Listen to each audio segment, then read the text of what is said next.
Taylor Pavlovich here with the Memphis Music Bank to give you the national and local headlines of what's breaking in the entertainment industry today. According to Forbes.com, BTS's touring alternative may be just what the music industry needs to survive the coronavirus pandemic. At the moment, many in the music industry, including quite a few superstars, are trying to figure out what to do next when it comes to making money.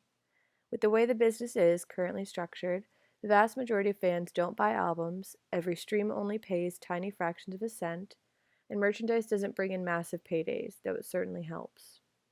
Most stars make a huge portion of their salaries by touring, which is next to impossible at the moment due to the coronavirus pandemic that has swept the world and upended seemingly every field.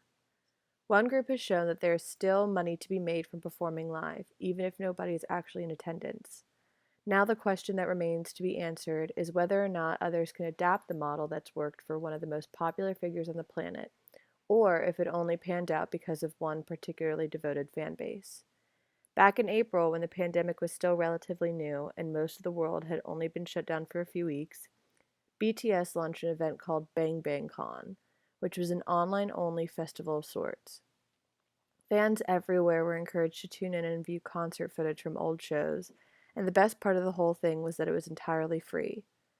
At the time, it felt like a wonderful gift from the South Korean boy band, but it now seems like it was only a test to see if there was enough interest. There was plenty of interest, as it turns out, as more than 50 million people watched for at least a while. A short time later, BTS and their team took things to the next level with another event, only this one required tickets. In mid-June, BTS hosted another edition of the program, this time titled Bang Bang Con The Live, where the septet performed live for those watching at home. The new staging required those who wanted to view the members sing and dance to pay for a pass, and while only a fraction of those who turned in the first time ended up opening their wallets, it was still a massive success. The event broke records for the highest attendance for an online-only concert of its kind, as more than 750,000 people watched. With tickets going for an average price of $26, Bang Bang Con, the live, might have brought in as much as 20 million, which is a sum few could have hoped for when looking at a concert that nobody actually enjoyed in person. BTS has proven that there is a market for live online concerts during a time nobody can go to an arena or a stadium to see one of the biggest names in the world, which is an important question up until recently. It's only a matter of time before more artists stage their own performances and ask their fans to pay for the privilege of an intimate show.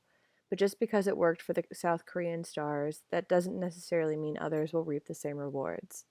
In fact, it still remains to be seen if BTS's success can be replicated. But for now, there is a reason to be hopeful that the live industry isn't completely dead, and that some money can still be made, even if it's nowhere near what top-tiering touring acts would bring in if they would travel the world with a massive stage show.